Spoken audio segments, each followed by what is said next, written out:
شروع کرتی ہوں اللہ کے نام سے جو بڑا مہربان نہایت رحم کرنے والا ہے۔ اللہ تعالیٰ کے پیارے نبی حضرت ابراہیم علیہ السلام کی تیسری بیوی کنتورہ سے ان کا بیٹا مدین پیدا ہوا۔ مدین اپنے اہل و عیال کے ساتھ اپنے سوتیلے بھائی حضرت اسماعیل علیہ السلام کے قریب ہی حجاز میں آباد ہو گئے، جہاں مدین کی آل اولاد کو بنی مدین یا آل مدین کا نام پکارا جاتا تھا۔ آہستہ آہستہ یہ ایک بہت بڑا قبیلہ بنتا گیا۔ یہ لوگ جب بہت زیادہ پھیل گئے تو انہوں نے اپنے علاقے کو دو حصوں میں بانٹ دیا۔ شہری علاقے کو مدین پکارنے لگے اور جبکہ دیہاتی علاقے کو ایکا کہا جانے لگا۔ انہی لوگوں کو قرآن میں اصحاب ایکا کے نام سے پکارا گیا ہے۔ ایکا کے لفظی معنی جھنڈ والے اور سرسبز و شاداب جھاڑیوں کے ہیں۔ یہاں میوہ پھلوں اور خوشبودار پھولوں کے اس قدر درخت تھے کہ اگر کوئی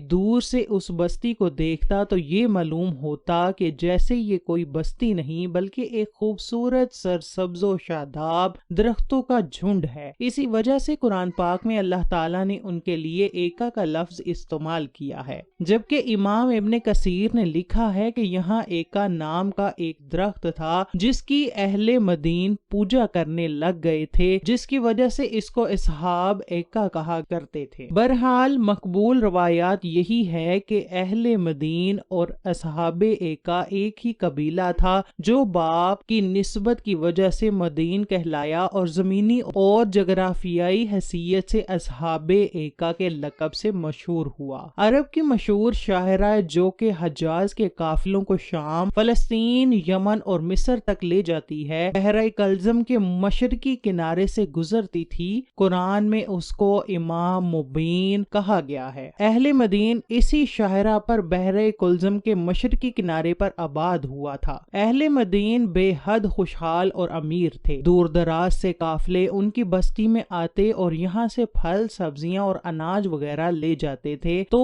اور لوگ اس بستی کی خوبصورتی کو دیکھنے کے لیے بھی مدین تشریف لاتے، کیونکہ یہ ایک بڑی شاہراہ پر تھی۔ اس کے لوگ ہر طرف سے آنے والے تاجر اس کی بستی میں ضرور رکتے، جس کی وجہ سے اس بستی کے لوگ تجارتی کاروبار سے منسلک ہو کر بہت خوشحال ہو گئے تھے۔ اہل مدین یا اصحاب ایکا نے بھی قوم عاد، سمود اور قوم لوط کی طرح بتوں کی پوجا شروع کر دی تھی، بلکہ یہ لوگ تو اس لیے بھی مشہور ہوئے کہ ان لوگوں نے سب سے پہلے درخت کی پوجا شروع کی تھی۔ اس سے پہلے صرف بتوں کی پوجا کی جاتی تھی، لیکن ان لوگوں نے ایک نئی عبادت شروع کی جس میں ایکا نامی درخت کے آگے ہر 3 مہینے بعد ایک خوبصورت دوشیزہ کو ذبح کیا جاتا اور اس کے سارے اعضاء کو الگ الگ کر کے دفن کیا جاتا۔ ان لوگوں کا ماننا تھا کہ اگر ایکا درخت کو دوشیزہ کی قربانی نہ دی گئی تو ہمارے کاروبار ختم ہو جائیں گے۔ اس کے علاوہ یہ لوگ ناپ تول میں کمی کرتے تھے، اس کے لیے بھی انہوں نے خاص انتظام کر رکھا تھا۔ یہ لوگ اپنی بہنوں اور بیویوں کو اپنے کاروباری مراکز پر عیاں لباس میں بٹھا دیتے اور جب کوئی تاجر آتا تو وہ شہوت کے ہاتھوں مجبور ہو کر ان لڑکیوں سے مسرور ہو جاتا، جس سے وہ ناپ تول میں خوب کمی کرتے اور اکثر تو وہ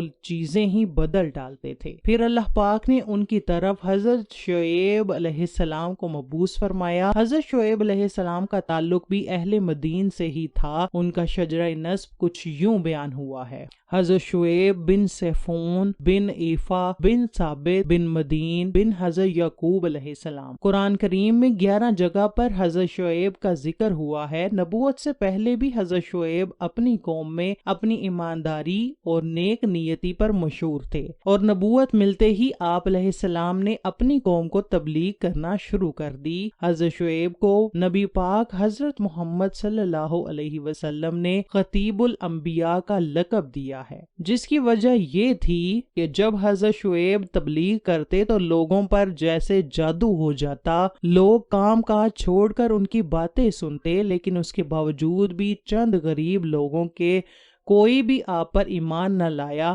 بلکہ آپ کو جادوگر ہی کہا جانے لگا۔ قرآن پاک میں ارشاد باری تعالیٰ ہے، اور مدین کی طرف ان کے ہم قوم شعیب کو بھیجا، انہوں نے کہا کہ اے میری قوم، اللہ پاک کی عبادت کرو، اللہ کے سوا تمہارا کوئی معبود نہیں، اور ناپ اور تول میں کمی نہ کرو، بے شک میں تمہیں خوشحال دیکھ رہا ہوں، بے شک مجھے تم پر گھیر لینے والے دن کے عذاب کا ڈر ہے۔ لیکن قوم نے جواب دیا، اے شعیب، کیا تمہاری نماز تمہیں حکم دیتی ہے کہ ہم اپنے باپ داداؤں کے خداؤں کو چھوڑ دیں یا اپنے مال میں اپنی مرضی کے مطابق عمل نہ کریں؟ واہ بھائی، تم تو بڑے عقل مند نیک چلن ہو۔ جب کسی بھی طرح سے قوم اپنے گناہوں سے باز نہ آئی تو حضرت شعیب نے اپنی قوم کو پرانی قوموں پر آنے والے عذابوں سے اس طرح ڈرایا، اور اے میری قوم، میری مخالفت تم سے یہ نہ کروا دے کہ تم پر بھی اسی طرح کا عذاب آ پہنچے جو نوح کی قوم،